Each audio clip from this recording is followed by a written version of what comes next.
honor the time that a woman took off to raise her kids, because that resume gap seems like a gap, but she worked harder than ever. Welcome to another episode of Higher Learning. I am your host, Oz Rashid, and today I'm very excited to bring Jess Ekstrom. Jess is the founder of Mic Drop Workshop and a renowned speaker. I'm so excited, Jess, to have a conversation. I don't want to hype it up too much, but I think this is going to be a great discussion. How are you doing today? I think so too. I can already feel like this is the beginning of a long friendship, but I'm doing good. Wow. Thanks for having me. That, and I've had, I think this is the third or fourth cup of coffee. So wait, what time is it? What time is it where you are? It's like 5 o'clock. So you can do that and sleep. Yeah, I actually feel like my body has become impervious to caffeine. In fact, I can't really feel it unless I mainline it into my system right away. So yeah, I kind of got a problem. I probably shouldn't be drinking Red Bull right before bed, but it seems to work out. Hey, if it works, it works. You do you. I love it. Yeah. So let's start here, okay? I want to talk because I did some research on Mic Drop Workshop, and I think it's a really, really fascinating thing to be helping people with and doing with people. Tell us about the company. Yeah. And I want to know who your target customers are. Who are the people you're focusing on helping the most? So Mic Drop Workshop helps women become professional keynote speakers. And this began, as most companies do, with a problem. I was doing a lot of speaking. I started my first company, Headbands of Hope, when I was in college. And the way I was able to spread the word as a broke college student with no marketing budget and really no idea what marketing was speaking. And I was really starting to speak a lot and realized, hey, I'm usually one of the few women on these stages. And one event, I remember I always would have a call before the event, just like you do, with this podcast. And I always ask, okay, what was it about me? Why did you book me to speak? And this particular event said, I'm just going to be honest with you. I know nothing about you, but we needed a woman. Whoa. And I was like, okay, have I just been transported to the 1950s? Like, what is going on Pretty here? candid about Right. him. Yeah. I appreciated, being direct. He goes, we got really bad audience feedback last year that we had an all male lineup. So we were just looking for a woman to fill the spot. And so I started doing more research and realized that less than 30% of paid public speakers are women.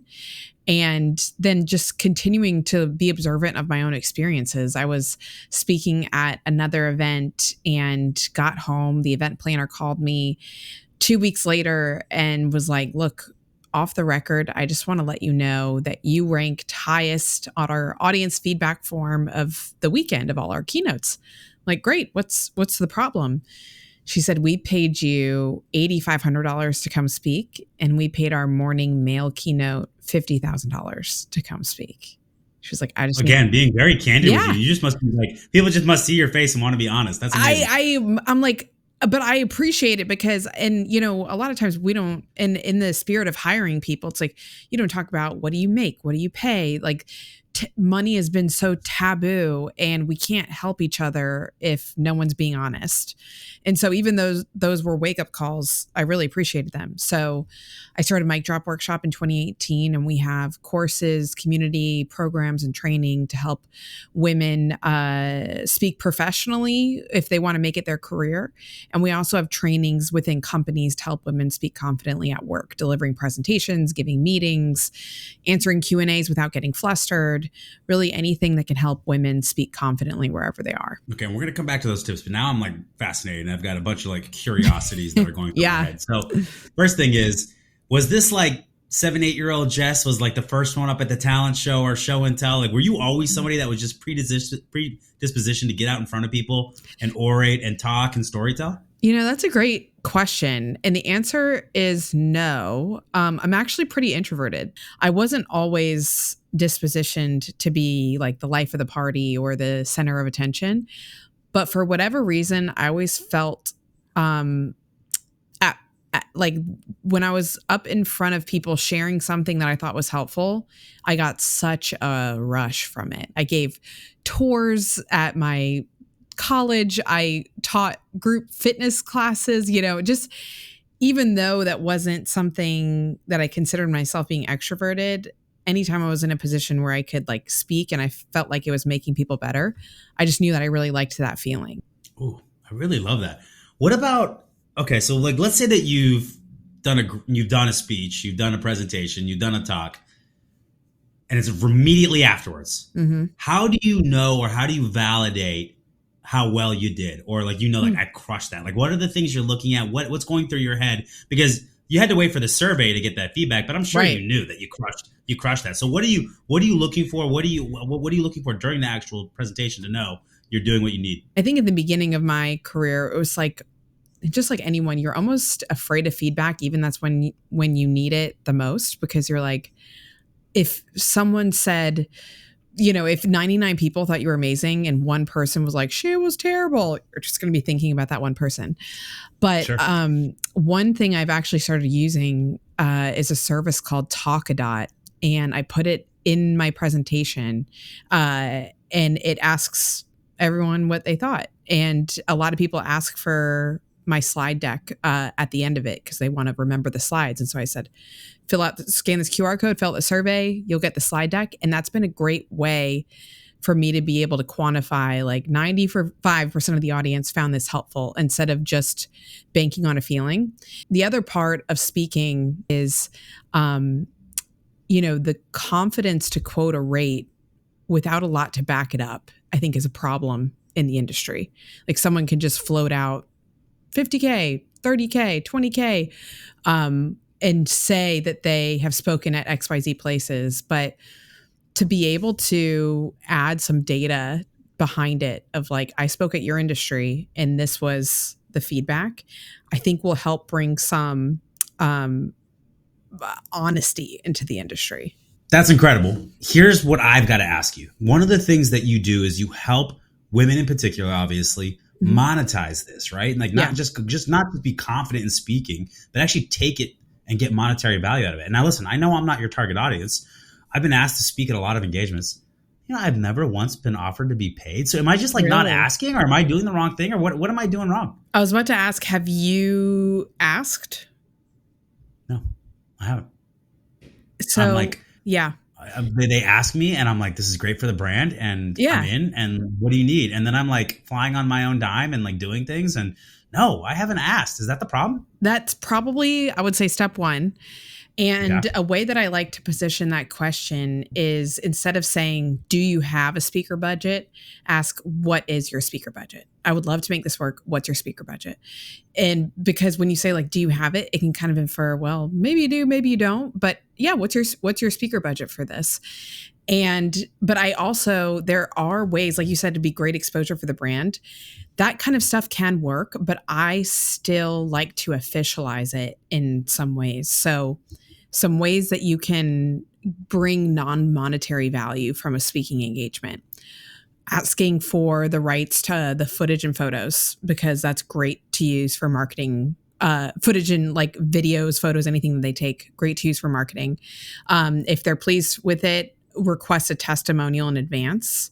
And then what a lot of people don't do that I think is a really key thing is ask for like 5 referrals to other events within 2 weeks after the program. Like if you're pleased with it, would also love for you to introduce me to 5 other events, and then put it in the contract. Even if it's a free event, like officialize it in some way. And those are really great ways, even if you're speaking for free, to get value out of it that can help bring other stage opportunities. That is great advice. No wonder you started your own company. This is great advice. Now, when I make my first speaking check, I'm going to have to send you a cut. I was going to say, I'll take 10%. No, I'm just joking. Off the VIG, right? It'll probably be for $80. So you might get $8 out of that one. All right. That's great advice. Now, I want more advice, but I want it for more of our women, our female listeners. Yeah. Maybe they're getting up to get a presentation at work. Maybe they're doing a Q&A.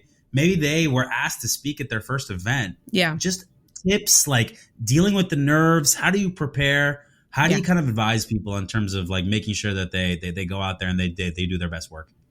The biggest piece of advice that I can give to someone who is about to talk, whether it's like at their place of work, or whether you're, giving a speech at your friend's wedding, or whether you're about to give something as big as a TED Talk, is this mindset shift that helped me a ton. Usually, a lot of times when we get nervous to speak, we think it's because we're not prepared, but usually it's because of our intentionality behind the talk. So I like to classify it as two different types of speaking. You have being a spotlight speaker, which means you're going up on stage, the light is shining on you. You're asking yourself things like, will they like me? I want to be perfect. How will I be seen? How will I be perceived? I don't want to embarrass myself. What will everyone think of me after this? That's a spotlight speaker.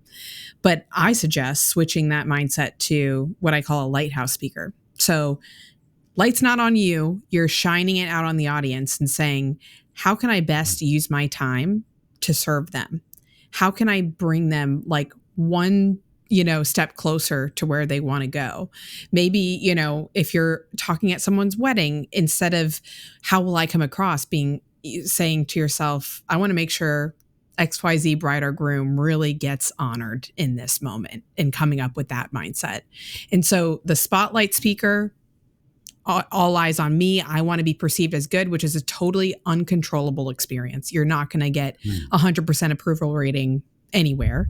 But a lighthouse speaker, totally within your control to say, I'm here to help the people who are listening get 1% better than they were before. So once you shift from a spotlight to a lighthouse, it's not about perfection. It's not about like, is this the right outfit? Am I, will people like me after? Will they come buy me my book? It's, did I do my job and make them better than before? That's really great advice. I want to ask you, I love that lighthouse. I'm going to use that for sure. And then again, you probably give a better presentation and talk because you're making it about, every time you make it about everybody else and you don't make it about yourself, totally, in pretty much any instance on anything, that's usually a winning formula. So I think that is fantastic advice. One of the things that I had to learn for myself was, I used to think, and maybe this is still the case, I used to think I was a better writer than I was speaker, right? I felt really good about my emails and my writing ability. And so I would overly write everything I wanted to say. And I would write my jokes and everything. Oh, this one's going to crush. And then I would memorize it like I'm George Clooney out here in a movie. You're like, line. And then invariably, I would either miss my cue or be like, oh, damn, I didn't go back to that joke. And it would throw me off. And what I learned to do was now start to build my presentation in bullet points. Yes. And now talk to concepts and don't overly script it. And I started doing way better after I did that. So much better. Is that good advice? Is that usually work for most people that way? Fantastic advice. I would say, like, never write your talk with a pen, write with a Sharpie or a big fat marker, because you just want the big ideas. One of the tips that I like to give in Mic Drop Workshop that could help with this as well is, let's say you have to speak for an hour or 30 minutes or something that seems really daunting. Can you break that up into like 5-10 minute smaller talks that fit that time frame? And with each of those smaller talks, we use a formula called bump, set, spike. And the bump is telling people why they should listen. Why is this relevant to them? What are they about to learn? The set is setting the scene. It's the story that you personally learned it from, or maybe an anecdote from a client or someone else, or even a case study. But like, how does this actually happen in practical life? And then the spike is the headline. What's the one piece of information that you want them to walk away with, that they can put it in their pocket? They could put it on a bumper sticker. They could make it the background on their phone. Like, what's the gift that you are leaving them with of the summary? And so you create 5 bump set spikes, and that's a 1 hour talk for you. More great advice. This is so practical. It's so tactical. You can take it away. We have people writing this down. You are a mother of 2 under 2.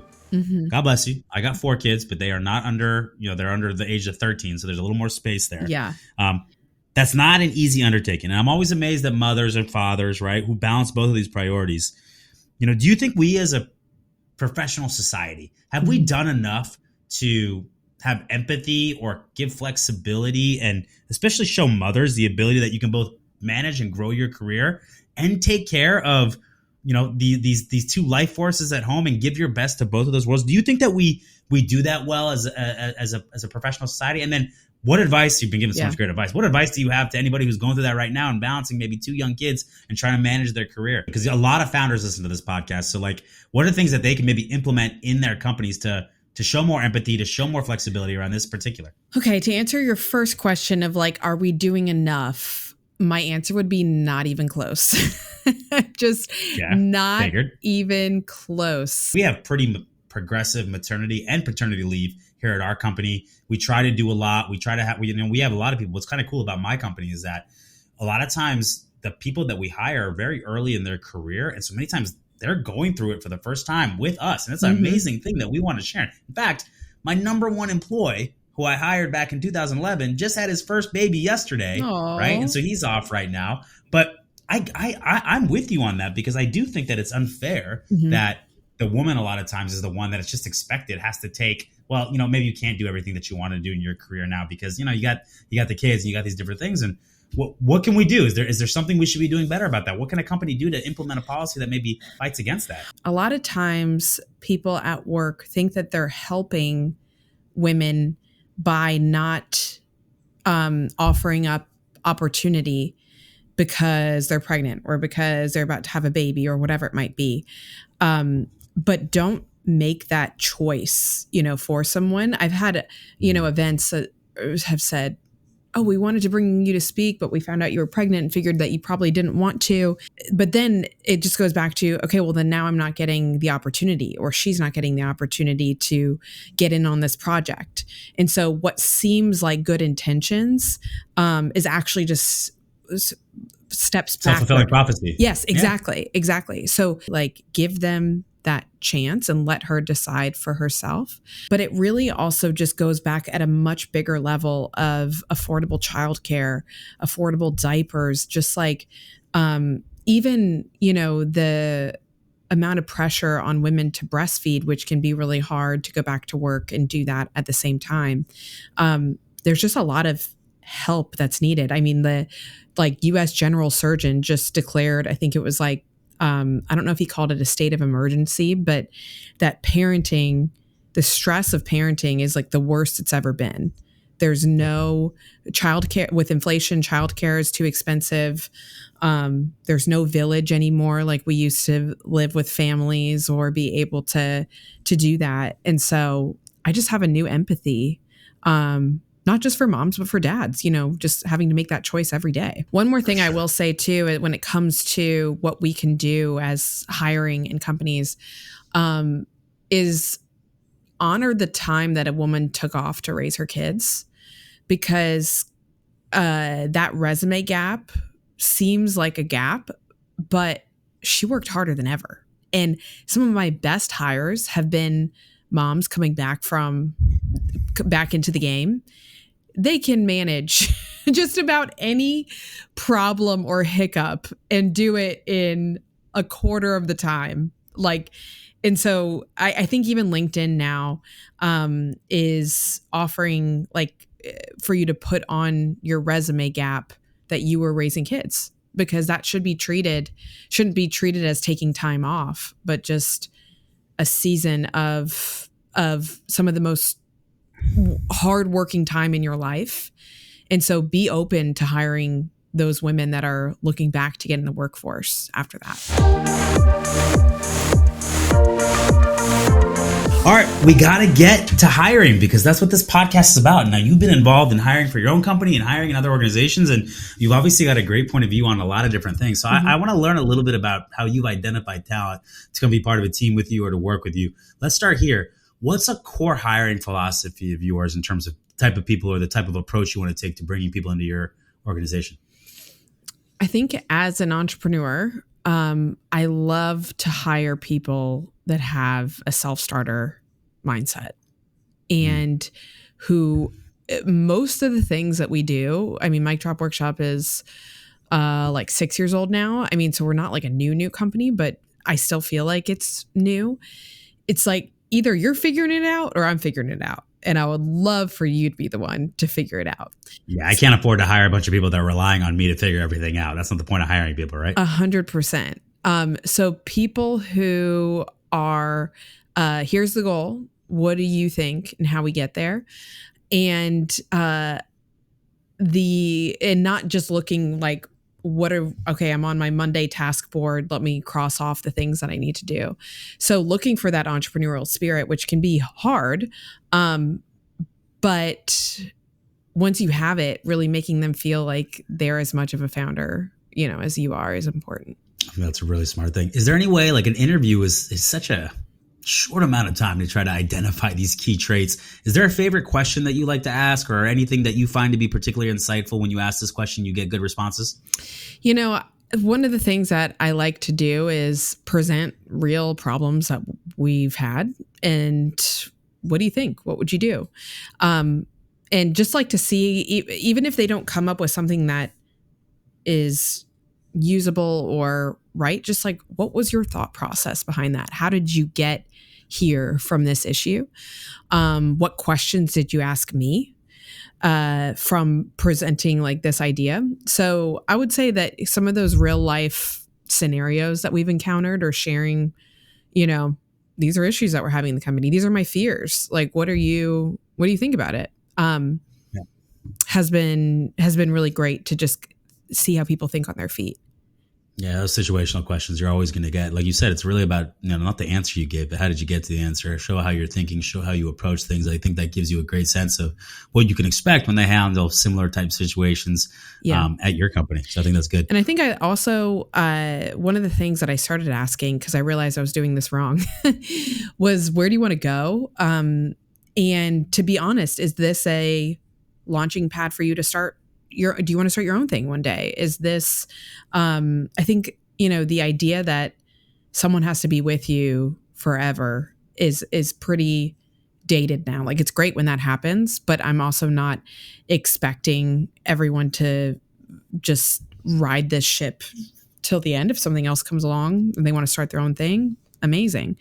So what do you want from that? Because what I was doing was I was inserting what I thought that they wanted and instead of asking them. And I was wrong in a couple of those, and found that it was much better to just be like, where do you want to go from here? And what do you want to be doing? And also having those check-ins with them after they're hired, whether that's quarterly or annually. Like, what are the things that just you absolutely dread about this job? What do you want to be doing more of? And making sure that at least 75% of their job they love. I don't need them to love every single part of it, but at least 75%. Those are good. Those are really good. Yeah. What about a memorable interview experience? If I ask you, is the good, bad, doesn't matter, but does any come to mind when I ask you about whether you're interviewing or you're interviewing somebody else? Yes. The first person I ever hired was my college roommate for my first company. And we were both 18 years old. And we always laugh about this to this day, because now she's the president of the company. It's been acquired. She's now with the acquiring company. I mean, she was on this ride from day one. But when we were 17, 18 years old, I knew that I wanted to hire her out of college because she had been helping me a lot. I didn't know what that looked like. So we joked, because we had an interview with me and my dad and her dad. Oh, this is amazing. Sitting at a table. Whose idea was that? Was that your idea? Her idea? I don't even remember. Dad's idea? But we brought our dads to this interview and, talked about numbers and commission. And so we laugh to this day, because now we've traveled all over the country. We've done deals with like the NBA and all these crazy things that we've been able to now do on our own. But in the beginning, we had our dads at the table. That's amazing. I love that. Dad's in the interview. Yeah. That's innovation right there. I know. That's amazing. Did they ask any questions, or did they do anything? Yeah, or they just I think it was mostly, translating what, I didn't even know what a W-2, just all these things that are just more of the legalities of it. I just knew that I wanted her help and it goes back to saying, what things stand out.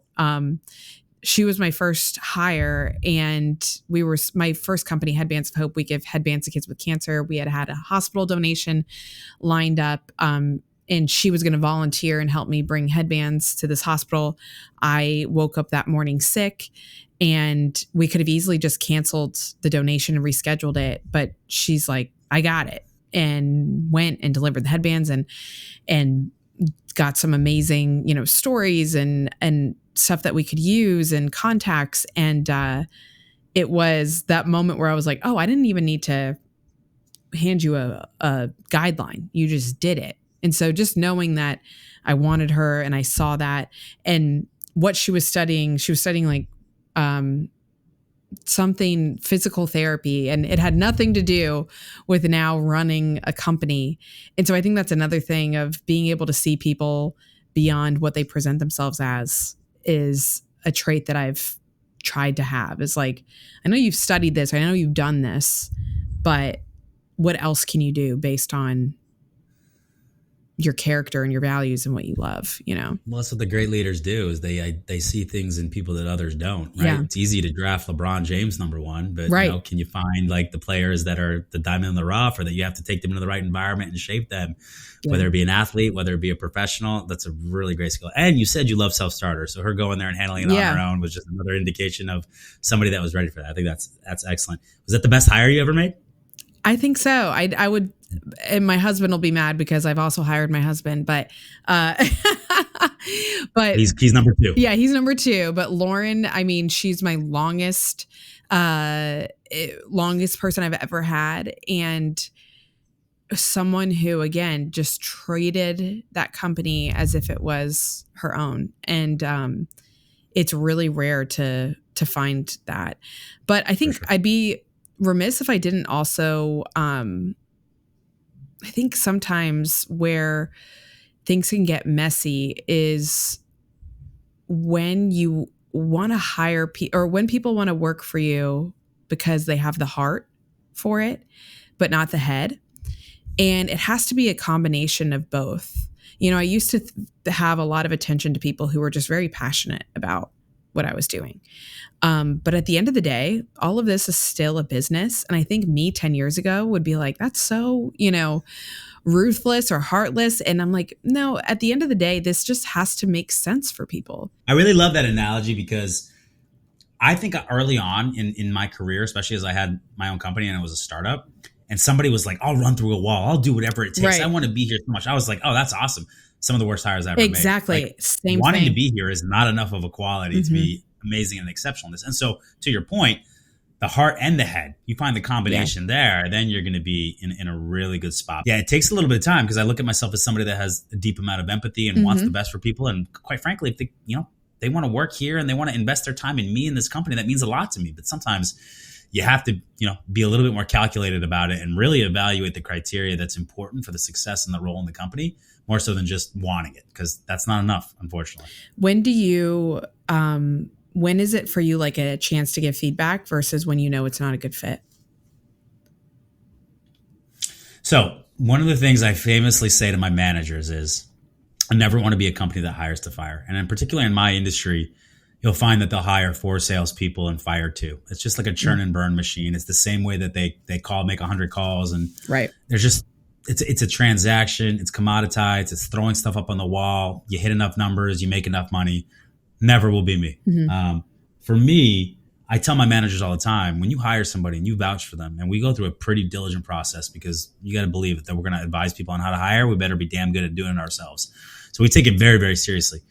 And so I always say, in the first 6 months, if you're ready to let somebody go, you either messed up in hiring them or messed up in managing them. You tell me which one, so I can understand, and we can work on getting you the development you need in the area.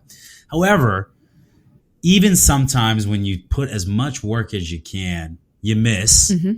And I think you have to get to a point where you've clearly outlined what's missing, given that feedback, and then give a certain amount of time to see changes, see the returns on that. And then I think you have to be adamant about, at that timeline, doing the right thing. It's really interesting, because this came up pretty recently. My CRO, we were talking about how, somebody is like not performing the way they need to, right? But invariably, like they've got a couple things going on that if just it hits and this happens. And he goes, you know what, Oz? He goes, in my last company, I had this same conversation with the founder there, and I was actually in the same camp that you were in terms of, they've got these things going on, and should we see it through? And you know what? My founder was real ruthless, actually. He said, nope, we got to let these people go. And we did. And there was 8 different situations. And I went back and mapped out all of those opportunities after the fact. We handed them off to our best people that we kept, and none of them came through. So what ends up happening is that you end up rationalizing a lot of times, it's going to work out or it's going to happen. And at the end of the day, this is business. There has to be results. And so we're going through a little bit of an ebb and flow over the last couple of years where we've always been a great culture. This is a place that people love to work. They love the people they work with. And performance has always been important. But we're raising the bar on that a little bit too, because we want to make sure that we drive the impact that we want to have as a company. And to do that, we have to all be pulling in the same direction. We all have to be pulling our weight. We have to have people that are in the right spots, the right people in the right seats in the bus, right? As famously is said. And so for me, it's a little bit nuanced. There's no silver bullet like we talked about earlier. But I think the right thing is once you start to identify these issues, you've got to lean in and coach hard and feedback and be direct, but also fair, right? In what you see, right? And then you've got to give time to see if it improves when you've given them the feedback, because many times people don't realize. And then from there, you have to make decisions, right? And you have to be standard about that, because if you don't, then you're going to set a precedent of, you talk a bunch, but you don't actually do it. Your actions don't back it up. Or, you tell me that I need to get it going, but really there's no accountability to it. And so it's this blend and this ebb and flow that you fight through and you learn. And you know what? You hire great managers who know how to do it and do it well, that care deeply, but also care deeply enough about the organization to make the right decisions for the greater populace overall of the company. Right. So that's what I would say. Yeah, no, that's helpful because, I find myself, there's been a few scenarios where, I've had a hunch maybe around like year 1 or 2. And I'm like, something, just doesn't feel right. And I throw everything at it. I'm like, let me help, coaching, this, that, accountability. And then it ended up, not being a fit. And I think about like, man, if I had listened to that instinct at the beginning, would I have saved a lot of time and money into trying to salvage this this person or this agreement? But then at the same time, I'm like, well, I had to see it through, or else I felt like I was giving up too quickly. So just finding that balance between training and feedback versus knowing when it's not right is a tough dance for me. One other thing I'd say real quickly to that is I have had success with some people that you gave them the benefit of the doubt and they turned it around. And typically what has happened in those situations there, it's the right person, wrong role, right? And sometimes it's because they've been promoted into the wrong role, or maybe it's because the role has evolved as your company has scaled and now the needs of it have changed. Yeah. And so that point becomes a determination of, do we have something that does make sense for what this person's great at, right? Or, right, has the company just grown to a different place and gone to a different place, and we're actually doing them a disservice by keeping them. And that's another evaluation point. I have seen great success. Do you need any service? Sorry, what? Do you need any service? No, I'm good. Chocolate? I'm good. Thank you, though. Appreciate it. Oh, that's amazing. We're keeping that in. That's incredible. I'm definitely keeping that in. That's on the Higher Learning Podcast bloopers reel that's coming out. Someone came in and offered me chocolate. I'm like, that's never happened to me in a hotel before. That's amazing.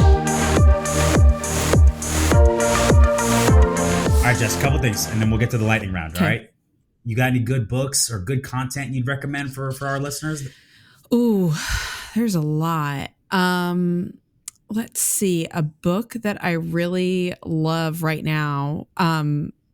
So one of them that I really like, my friend Dr. Lauren Cook, especially as it comes to like raising kids, is called Generation Anxiety. And she's just talking about kind of just the anxious generation that we're in. And that's just helped me have a lot more empathy for myself and people around me. And then my friend Hannah Brencher just published a book called Unplugged, and it is all about how to get more unplugged hours in your life, which is something that I struggle with, being so addicted to my phone. So Generation Anxiety and Unplugged are 2 books that I would highly recommend. Great recommendations. You're so connected. Like, I wish I was like my good friend Simon Sinek wrote this book. Power of Why, and then Ray Dalio, another close friend of mine. We got to get them all on the Principles. podcast. I'll send you some names. I mean, I'm working on it. Yeah. I'm working on it. Maybe I should have come to you. I could feel good about it. You can give me some prep and confidence when I'm talking to them to invite them onto the show. I got you. All right, here we go. Before the lightning round, last question. Okay. If you had some advice to give your 20-year-old self that you didn't know then, but that you know now, what would it be? People are not thinking about me as much as I think they are. You feel like you're living in a fishbowl, but everyone's in their own fishbowl. Like the fish aren't looking at the other fish. They're just worried about their own fishbowl.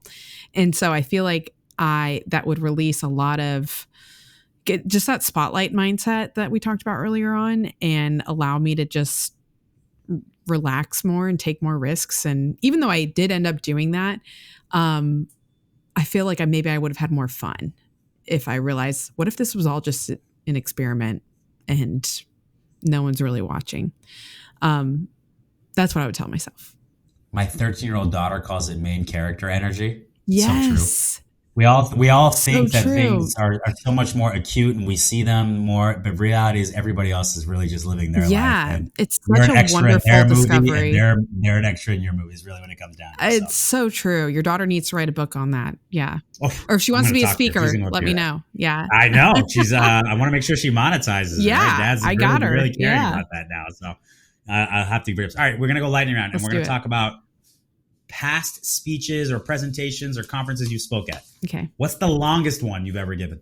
90 minutes as far as like a keynote, and never again. I'm like, no one, even if you're really good, no one wants to hear something for more than an hour. So hour is my cap. Largest crowd? Ooh, 20,000 live, streamed to 100,000 virtual. Yeah. Which one was that? LeaderCast Live in Atlanta. Wow. Yeah. Wow. That's cool. Yeah. What's the one that you got the best opportunity because of? Ooh. Honestly, it was this small college in Michigan. And one of the other speakers was Mark Randolph, because he's a co-founder of Netflix and first CEO. And he just was there out of the goodness of his own heart. And that was 10 years ago. And he's been a friend and mentor of mine, and has endorsed my book, has referred me to opportunities. And he's just the kind of like leader that I want to be. He's someone I look up to a lot. And I met him at that event. It's funny because I don't know if you've read No Rules, right? It talks about the Netflix culture. Oh, yeah. That's not I haven't read it, Mark. but yeah. It's really good. Reed Hastings, I think, is his co-founder. Yeah. I love listening to Mark. I've heard him on different podcasts and things like that. And he talks a lot about the story of, how they were the DVD company, right? And they were shipping out in the mail and how they eventually changed into Netflix. So that's awesome. If you haven't read his book, That Will Never Work, put it on your list. It's really good. I think I have. Yeah. I think I have, but I will go look and make sure. I have to check out my library at home. Okay. We lost our train. That was lightning round. What am I doing here? Right. What's your favorite outfit to wear for a big presentation speech? And I'm going to tell you what, that's not a misogynistic question. I would absolutely ask a man. Oh, yeah. No, I believe it. I would say I've been really into pantsuits lately. Very powerful. Okay.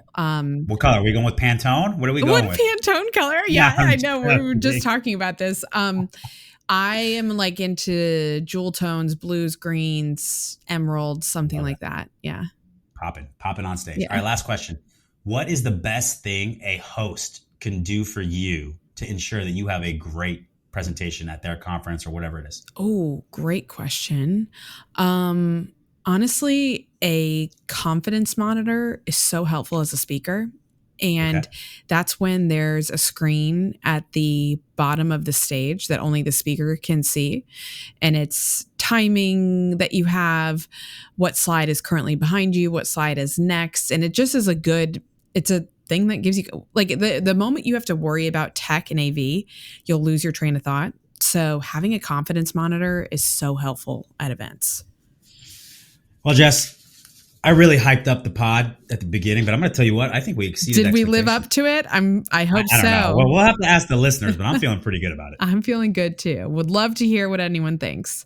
Yeah, we are going to get some great feedback for this. I'm so excited for everybody to get to listen to it. Please do me a favor. If you like the episode, subscribe, Give us 5 stars. How many stars do they give? 5? I don't know. 5 stars, Whatever the whatever it top is. Give is. us the Yeah. highest amount of stars possible. Give us feedback.